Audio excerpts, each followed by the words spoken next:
Fala, moçada bruta! E aí, tudo beleza? Pessoal, hoje dia 15, né? Mais um dia de aula aí, vamos continuar a parte 4, né, do sistema nervoso, né? Então já foi 4h30 falando do sistema nervoso, nós vamos continuar hoje aí, tá?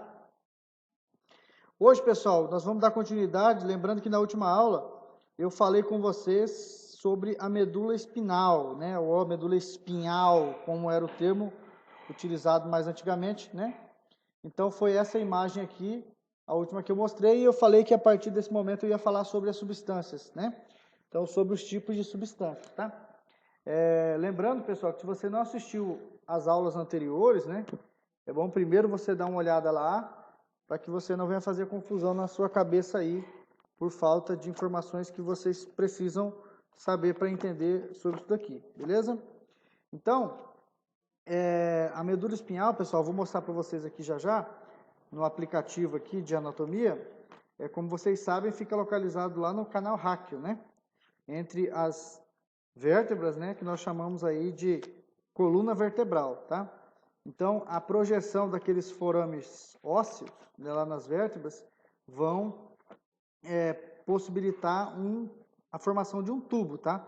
Esse tubo é chamado de paquímero, né? Então, é o paquímero dorsal, no qual, ali, né, na fase embrionária, a nossa medula primitiva, junto com o prosencéfalo, mesencéfalo e rombencéfalo, vai desenvolver ali no canal ráqueo. Então, o conjunto de estruturas que vão se formar ali, da medula primitiva, né, ali a medula primitiva vai desenvolver e vai formar o que nós chamamos de medula espinhal. Lembrando que a medula espinhal, ela começa lá em C1, né, na vértebra cervical número 1, e ela vai se estender até, né, a L2, até a vértebra lombar número 2, beleza?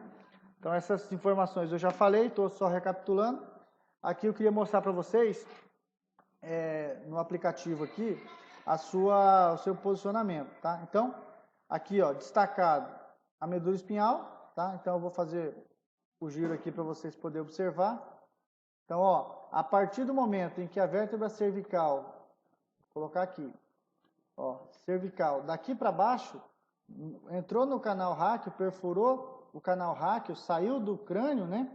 Já começa a medula espinhal. Lembrando que a medula espinal, ela fica abaixo do tronco encefálico. Então, o tronco encefálico, ele é uma estrutura superior, beleza? A medula espinhal. Então, aqui nós conseguimos visualizar, tá, a sua extensão, tá? E ela vem aqui até a vértebra lombar número 2, como eu já falei para vocês, ok? Professor, e depois, o que vai continuar lá, tá? Depois nós vamos ter, pessoal, a projeção da estrutura que nós chamamos de cauda equina, tá? Então, alguns autores, né, eles referem que a projeção da cauda equina é parte da medula espinhal, né? E realmente porém, ali é mais a estrutura fibramentar, né? Ou seja, mais as estruturas nervosas que vão se projetar naquela região ali. Beleza? Então, visto essas informações, nós vamos dar continuidade aí, falando sobre as substâncias, tá? Então, vou aproveitar aqui o aplicativo, pessoal, para mostrar para vocês. Deixa eu retirar aqui uma parte do hemisfério cerebral. Então, ó, olhando aqui a massa encefálica, o que nós podemos visualizar aqui de imediato, tá?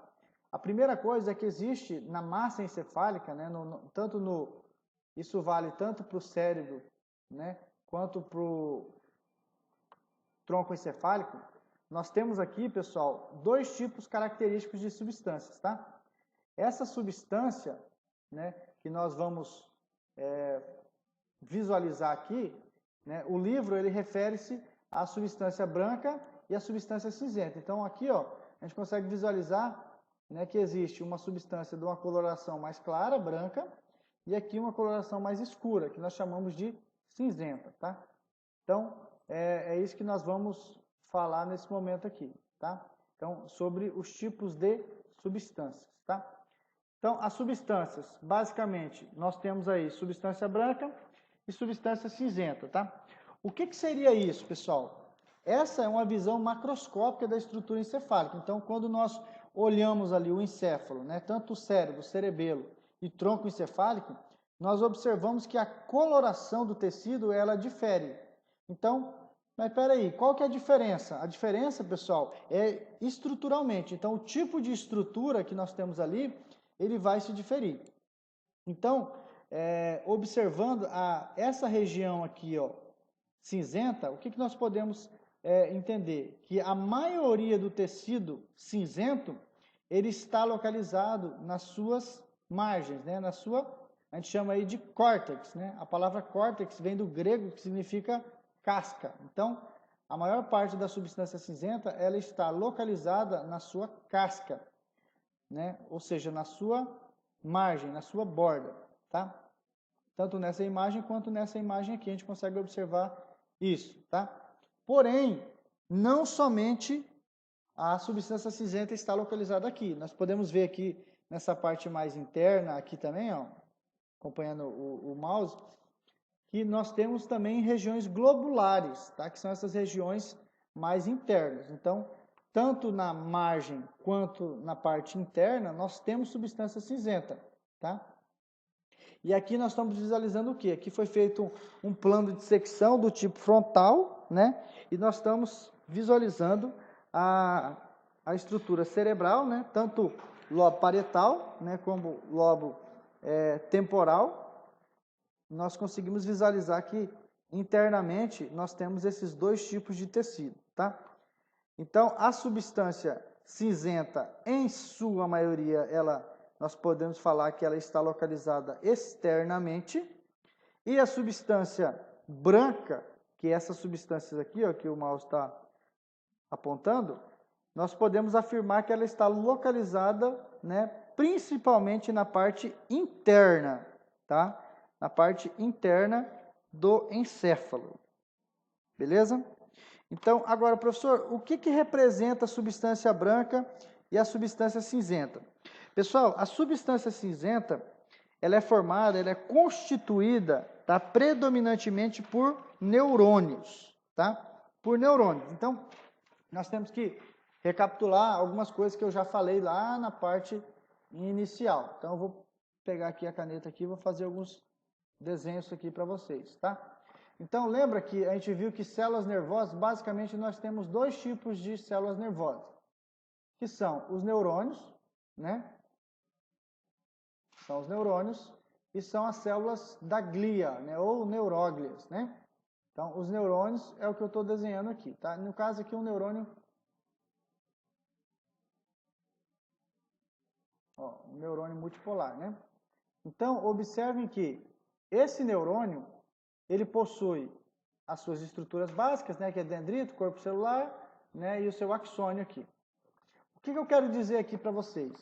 Que essa região que vocês observam, que tem uma coloração mais escura, que é chamada, né, de substância cinzenta, essa região ela é formada predominantemente por corpos de neurônio. Então, se eu for separar esse neurônio aqui, ó, essa região aqui, o corpo celular do neurônio não está na onde? Está nessa parte esquerda. Então, a maioria dessa região mais escura, ou seja, essa massa cinzenta, ela é formada por esses corpos celulares. É como se eu pegasse aqui, ó, essa região e começasse a colocar os corpos celulares aqui, tá? Então, nessa região cinzenta, nós temos uma predominância desse tipo de tecido, tá? Professor, mas espera aí, aqui nessa região não tem neuróglia? Tem. Tá nessa região tem fibras nervosas? Tem. Sim. Porém, a predominância, ou seja, a maior parte dos tecidos que vão formar substâncias cinzentas vai ser disso aqui, ó, né? De corpos celulares de neurônios. Beleza? Isso vale aqui para essa parte interna também, pessoal. O desenho aqui é uma porcaria, né? Já não sei desenhar bem com a mão normal, imagina com o mouse. Então, aqui nós conseguimos entender. O que é esse desenho que você está fazendo? Isso aqui, caramba, o corpo celular, tá? Então, eu estou desenhando um monte de corpos celulares aqui, tá? Professor, mas e a parte do axônio? Lembra que eu falei lá no início para vocês que os axônios, eles possuem o cone de implantação, que é essa parte que ele se encaixa no corpo celular, né, que nós chamamos de neuritos também, né? Então, o cone de implantação, essa parte maior aqui é chamada de axônio propriamente dito, e essa parte final aqui, ó, que vai se ligar a outro neurônio ou ao alvo, né, nós chamamos isso aqui de botão pré-sináptico, ou terminal pré-sináptico, ou terminal axonal, tá? Então, essa região aqui é o terminal axonal. Essa região aqui é o axônio propriamente dito, e essa parte em que ele se encaixa ao corpo celular, nós chamamos de cone de implantação. Por que eu estou falando isso e repetindo isso aqui, pessoal? Porque essa estrutura, um só desse cara aqui, isso aqui chama-se axônio. Agora, se eu pegar um outro corpo celular aqui, com seus dendritos, né?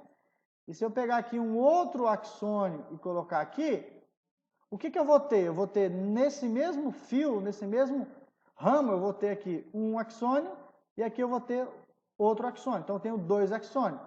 Então, quando eu faço a união de mais de um axônio, eu chamo isso aqui de fibra nervosa, pessoal, tá? Então, o que é uma fibra nervosa? É um conjunto de axônios. Nesse caso aqui, eu estou colocando, né, um axônio, né, ligado a outro neurônio. Então, esse axônio de um neurônio e esse axônio de outro neurônio. Eu podia aqui fazer, da mesma forma, mais um axônio aqui, ó, mais um corpo celular aqui, melhor dizendo, né, e um outro axônio aqui, ó. Então, o que eu tenho aqui? Eu tenho outro corpo celular com dendrito, né, um outro neurônio, e aqui eu tenho um outro axônio. Então, aqui eu quero que vocês entendam que eu estou considerando, nesse caso, um axônio, e aqui eu estou considerando o outro axônio. Então, aqui eu tenho 2 axônios, né, trazendo informações. Quando eu faço a união de mais de um axônio, eu formo esse cara aqui, ó, que é chamado de fibra nervosa, tá? Fibra nervosa. Essa fibra nervosa é formada com a junção de mais de um axônio, tá? Ok, pessoal? Então, isso é uma fibra nervosa. E aonde que eu vou ter uma fibra nervosa? Na substância branca. Então, se a gente fosse definir aqui, pessoal, o que é uma substância branca, nós falaríamos que uma substância branca, pessoal, ela é formada, ela é constituída a partir de fibras nervosas, tá? A partir de fibras nervosas, ou seja, predominantemente formada por fibras nervosas. Professor, que tipo de fibra nervosa? Lembra que fibra nervosa refere-se a uma junção de axônio, tá? Agora, eu falei para vocês que o axônio, pessoal, ele pode ter, na sua estrutura, ele pode ter bainha de mielina e ele pode não ter bainha de mielina. Então, o axônio, ele pode ser mielínico, ou seja, possuir bainha de mielina, e ele pode ser amielínico, ou seja, ele pode ser um axônio que não tem bainha de mielina. E eu falei para vocês que vai depender do tipo de neurônio característico dessa forma ou não, tá?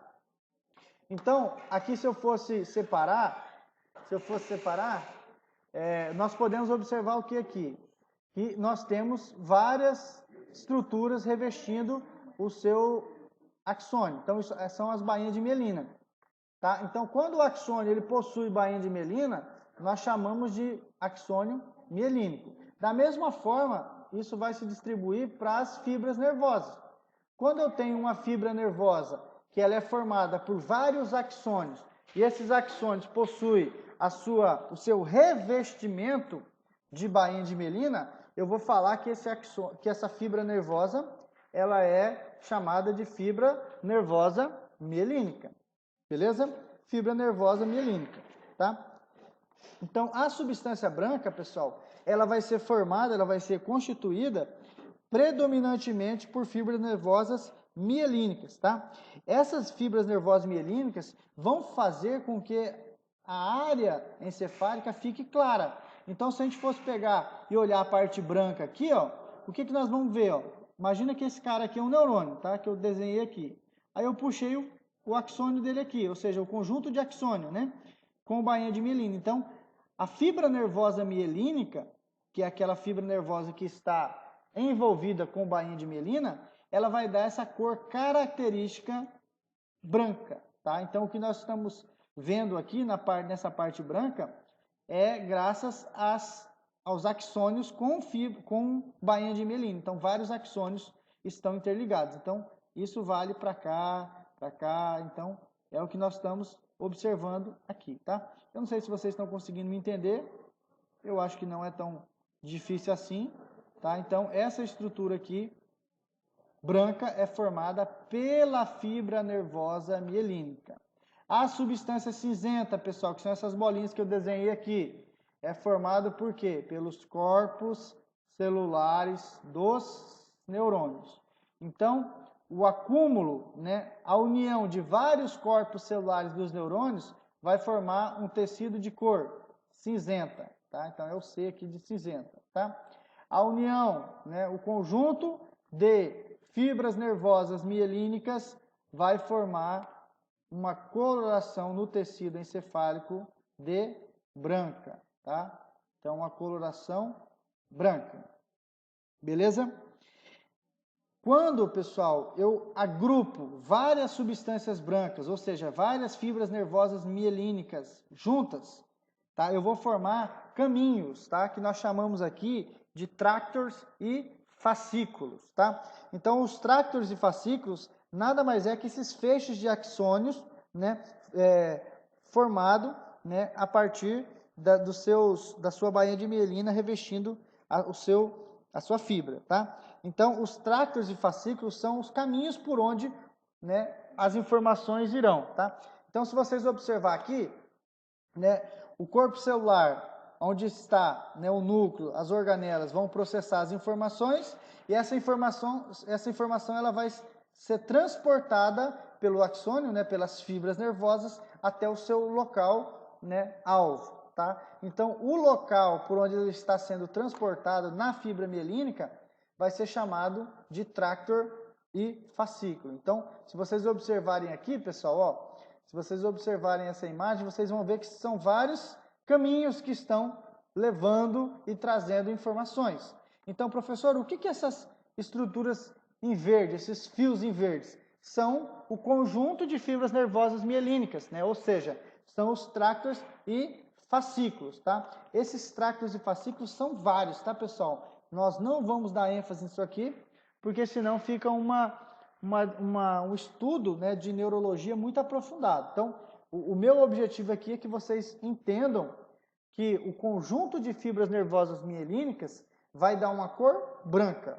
O conjunto de fibras nervosas mielínicas nada mais é que os fios que estão levando e trazendo informações, tá? São caminhos por onde o impulso elétrico vai ser transportado.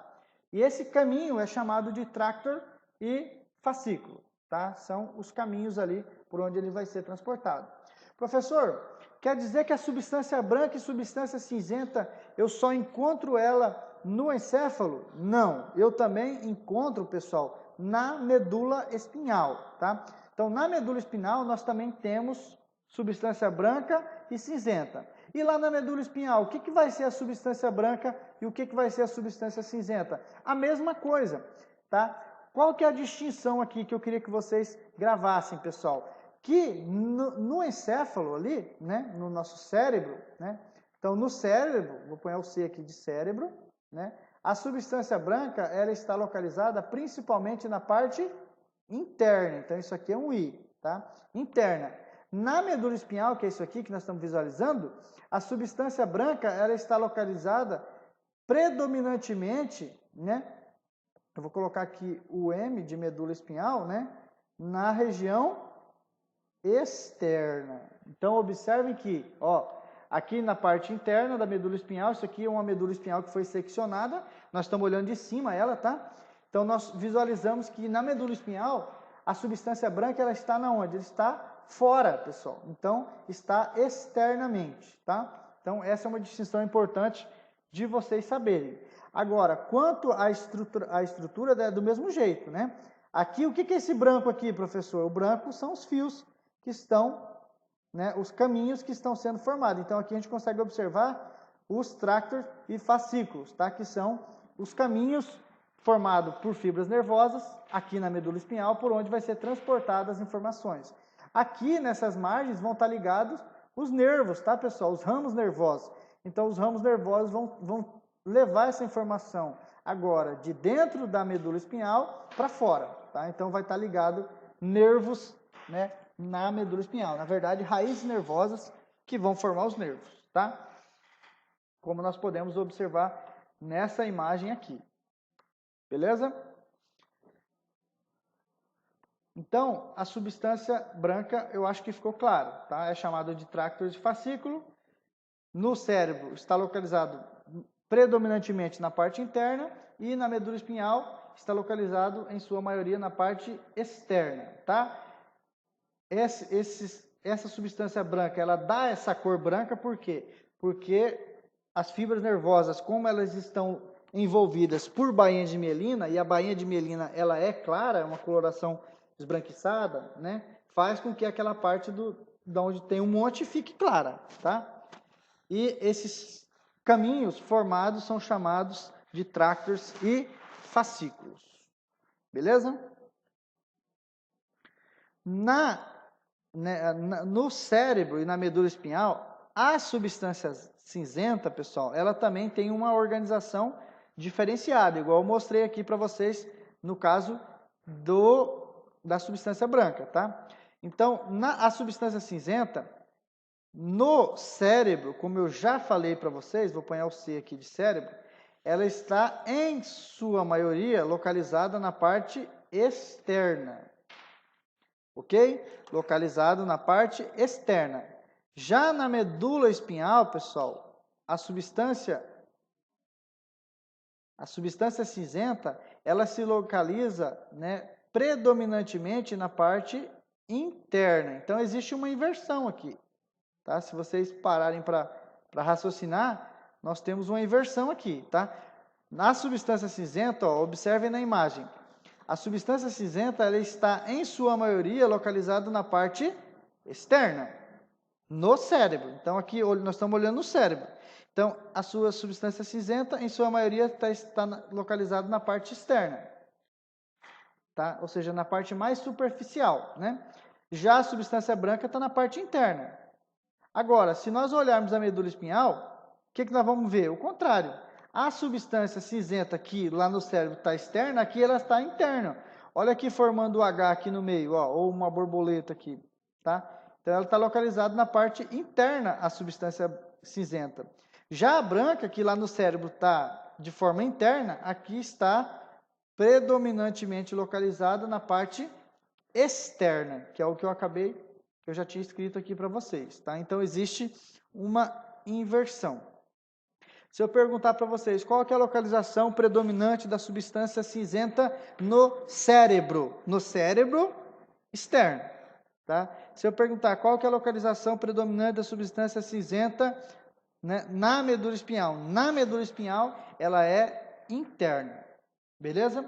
Se eu perguntar para vocês o que forma a substância cinzenta? A substância cinzenta, como eu já disse, é formada predominantemente por corpos celulares dos neurônios. Beleza?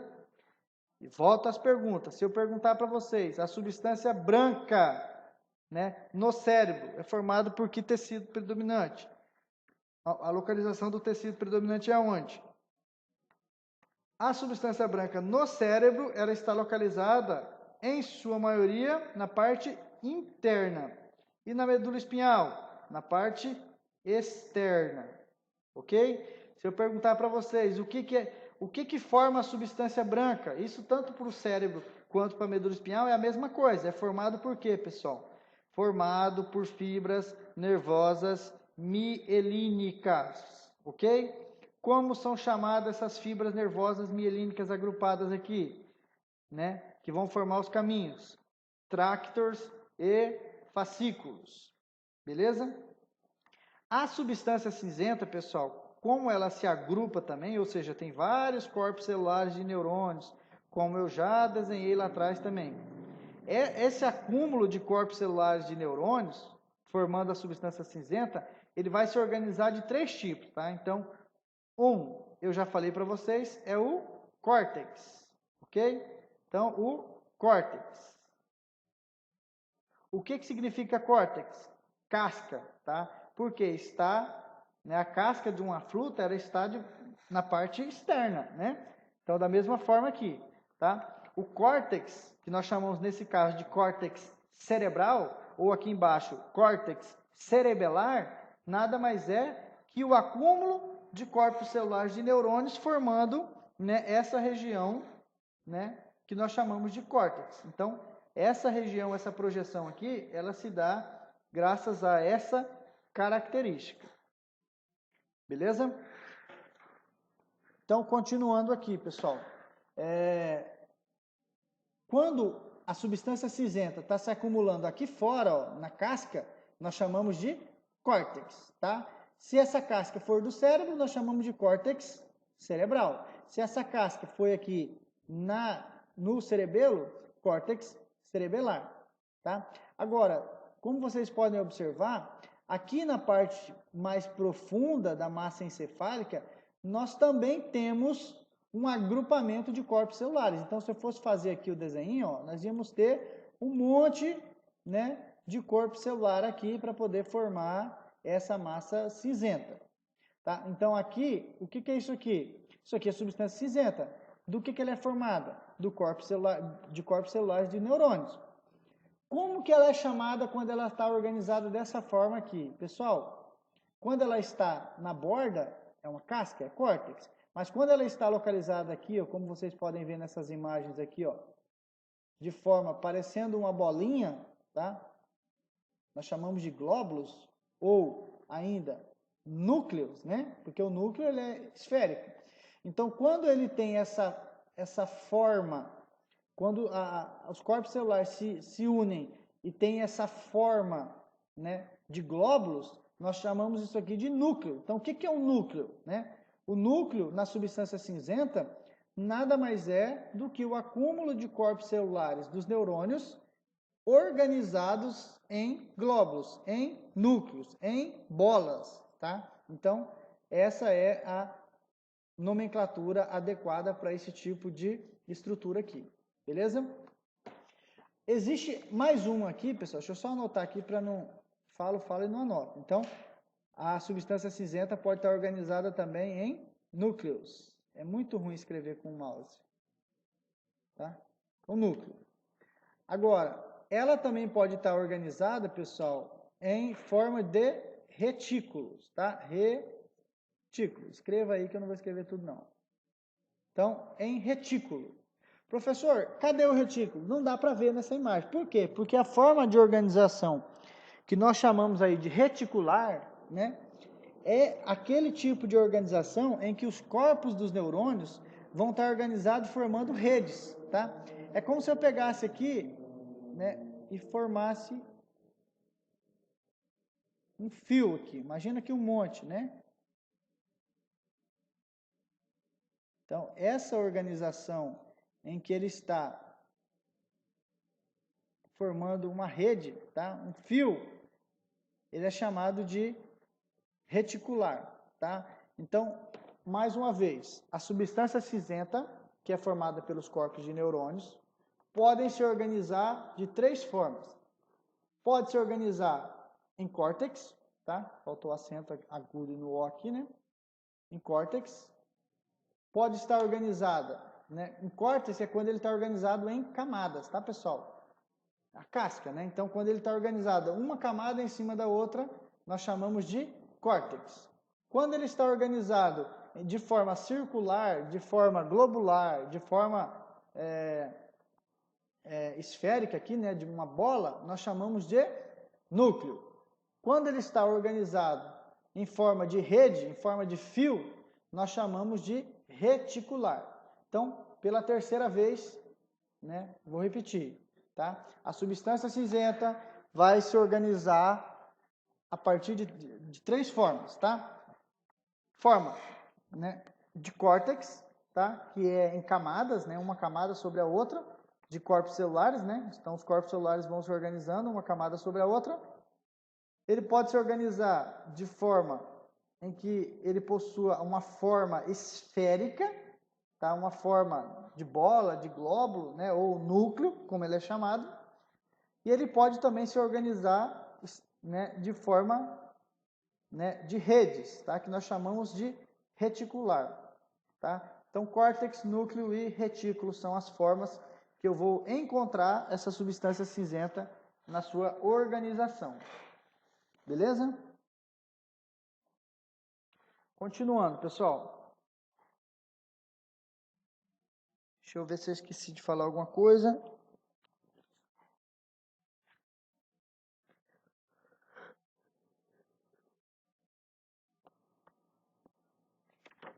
É isso mesmo. Vamos lá, pessoal. Agora eu vou falar um pouco sobre o sistema nervoso periférico, né? Então, o sistema nervoso periférico, né, que eu brinquei com vocês, é SNP, que não é SINOP, né? Então, o sistema nervoso periférico é uma distinção, né, do sistema nervoso central. Como eu já falei para vocês alguns conceitos lá na parte anterior, eu falei para vocês que o sistema nervoso periférico, ele é formado basicamente pelos nervos, pelos gânglios e pelas terminações ou elementos nervosos, tá? Então, o sistema nervoso periférico é formado por nervos, por gânglios e por elementos ou terminações nervosas. Eu falei para vocês lá naquela parte inicial, também na parte 1, que o sistema nervoso periférico, pessoal, ele é uma forma de divisão do sistema nervoso. Então, o sistema nervoso, ele é dividido em sistema nervoso periférico e sistema nervoso central, que é lá o cérebro, né, o encéfalo e a medula espinhal. Já o sistema nervoso periférico, ele vai ser aquela parte estrutural do sistema nervoso responsável por levar e trazer as informações, tá? Então, eles são como eu disse para vocês lá na definição, são as vias que levam e que trazem os impulsos nervosos, o impulso elétrico, o sinal neural, a despolarização, que é tudo a mesma coisa. Então, quando a informação ela vai para uma estrutura, né? Por exemplo, considera, por exemplo, o coração. A partir do momento que o encéfalo ele estimula o coração através, por exemplo, de um nervo, né, simpático, né, que nós vamos ver depois. Esse caminho que ele está sendo percorrido vai passar pelo gânglio, vai passar pelo nervo, vai passar pela terminação nervosa, tá? Essas estruturas, depois que sai da medula espinhal, é chamada de sistema nervoso periférico. Então, o sistema nervoso periférico, ele vai ser essa parte de levar e trazer as informações, tá? Tanto leva para um órgão, quanto traz desse órgão. Então, essa é a condição, a estrutura aí, que o sistema nervoso periférico ele vai entrar nessa função. Beleza? Outra coisa, pessoal, que eu tenho que ponderar nesse momento, tá? Que o sistema nervoso periférico, ele possui uma funcionalidade, tá? Então, observem que o sistema nervoso periférico, nós vamos ter aí uma divisão, tá? Uma divisão funcional, tá? Então, se nós fôssemos fazer aquela mesma separação aqui, ó, que eu fiz aqui, eu poderia pegar essa estrutura aqui do sistema nervoso periférico e dividir ela de forma funcional, tá? Então, eu poderia organizar de forma funcional. Como assim de forma funcional? Como que o caminho do impulso ele vai se desenvolvendo, tá? Nós temos aí a mediação, né, do sistema nervoso periférico, ele pode ser dividido funcionalmente da seguinte forma. Então, vou colocar aqui, ó, SNP, tá? Então, o sistema nervoso periférico, ele é dividido em sistema nervoso somático e sistema nervoso autônomo, tá? Sistema nervoso somático e sistema nervoso autônomo. Beleza? Então, sistema nervoso somático, sistema nervoso autônomo. Beleza? Deixa eu só dar um pause aqui, pessoal.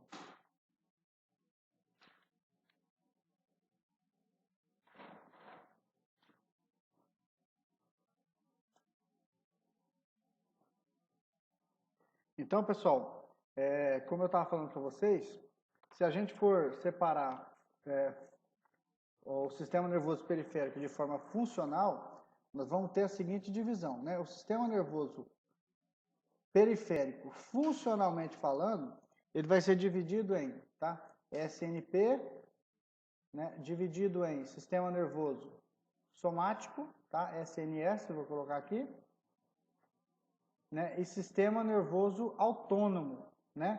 Ou melhor, sistema nervoso visceral, tá? Que é a mesma coisa. Então, visceral e autônomo, tá? Então, sistema nervoso somático, sistema nervoso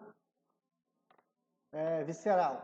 Tá? O sistema nervoso somático, pessoal, é o sistema de controle voluntário, tá? Então, ele tem tanto fibras aferentes, ok?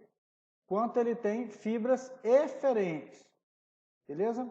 Aferente e eferente, pessoal, qual que é a diferença? A diferença é que o aferente ele vai para o sistema nervoso central. Então, por exemplo, se você se você for administrar uma injeção ali intravenosa, né? Quando a agulha entrar ali no seu músculo, ela vai ela vai estimular uma dor, né, no músculo, nas terminações nervosas, e esse estímulo ele vai lá do músculo para o sistema nervoso central. Então, o sentido é aferente. Quando você vai contrair o músculo para se defender, você está indo do sistema nervoso central para, né, o músculo, no caso a periferia. Então, esse sentido é eferente, tá? Então, aferente e eferente, a distinção é essa. Nós poderíamos usar o termo aqui, aferente sensitivo, né, de sentir, tá? E eferente de motor, que é a mesma coisa, tá? Então, o sistema nervoso somático, ele tem as fibras que vão para o sistema nervoso central, que eu sinto, é somático porque é voluntário, eu consigo sentir, por isso que é sensitivo, tá? E ele tem as fibras que vão do sistema nervoso central de forma voluntária para o músculo, por exemplo, né? Que nós chamamos de eferente ou motor, tá? Essas duas situações funcionalmente eu tenho controle, tá? Então por isso que ele faz parte do sistema nervoso somático. Já o sistema nervoso visceral, tá? Ele tem tanto fibras aferentes, ou seja, que vão para o nosso sistema nervoso central, né? Quanto fibras que vão do central para o alvo, né? Para a periferia. Essa parte eferente do sistema nervoso visceral é chamado de sistema nervoso autônomo, tá? Sistema nervoso autônomo. E o sistema nervoso autônomo, ele é subdividido em duas partes. Tá? O que eu queria que vocês prestassem atenção aqui, pessoal? Eu sei que é difícil de enxergar isso aí, mas o sistema nervoso autônomo, tá? É aquele sistema que apenas ele vai levar a informação para o alvo, tá?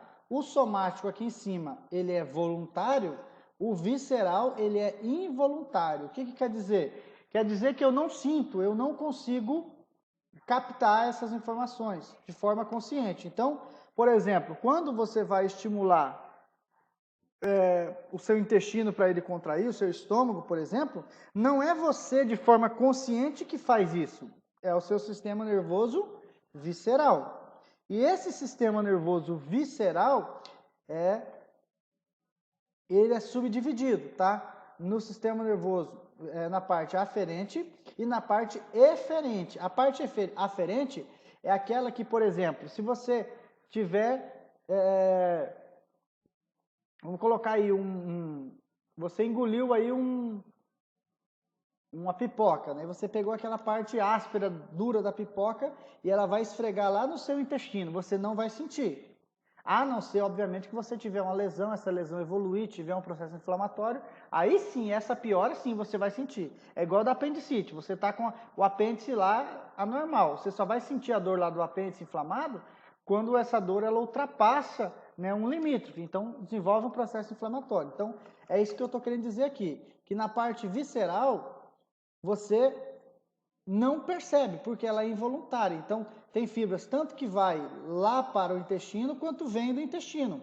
Aquelas fibras que está vindo do intestino, trazendo a informação, por exemplo, que está passando esse caroço de pipoca lá, você não sente ele. Então, é a parte aferente. Na parte eferente, ou seja, os nervos, os gânglios, as terminações que estão levando lá para o intestino, por exemplo, você também não consegue influenciar, você não consegue mandar uma parte do seu estômago contrair. Então, essa parte eferente que vai para o alvo, que nesse caso, nesse exemplo, é o intestino, é chamado de eferente e também é involuntário. Só que essa parte eferente, pessoal, ela é chamado de sistema nervoso autônomo, tá? Sistema nervoso autônomo. E esse sistema nervoso autônomo, ele é subdividido em partes, tá? Dependendo da nomenclatura, eu vou virar aqui só para ficar mais claro para vocês enxergar, tá? Sistema nervoso autônomo, é a continuação daquela parte lá. Então, o sistema nervoso autônomo ele é dividido, tá? Tem livros que relacionam só duas partes. Eu vou falar as duas formas para você aqui. Então, o sistema nervoso... Opa, vou pegar aqui a porcaria da borracha. Então, o sistema nervoso simpático, tá? Vou colocar SCP aqui. Sistema nervoso simpático e sistema nervoso parasimpático. Ok? Oh, merda. Parasimpático, tá? Então, olha só, pessoal. O sistema nervoso autônomo, que é aquela parte eferente, que ele vai do sistema nervoso central para o órgão-alvo, tá? É subdividida em duas partes, que é o sistema nervoso simpático e o sistema nervoso parasimpático. Essa é a divisão mais comum, tá? Tem autores, pessoal, que relacionam aqui também o sistema nervoso, tá? Entérico. Beleza? SNE aqui, seria o entérico, tá? Mas o mais usual é essa subdivisão aqui, tá ok? Aqui, nesse momento, eu queria só que vocês soubessem que existe essa distinção. Porém, pessoal, mais uma vez eu falo, tá? Essa divisão, nós vamos dar uma ênfase um pouco maior à frente, tá? Então aqui, eu queria que vocês entendessem que funcionalmente o sistema nervoso periférico, que é formado pelos nervos, gânglios e terminações nervosas, tem uma subdivisão funcional, que é somático e visceral. Sistema nervoso somático e visceral. O sistema nervoso somático é a parte voluntária, que eu consigo sentir, e o sistema nervoso visceral é a parte involuntária, que eu não percebo. O meu corpo faz de forma sem eu perceber, tá ok?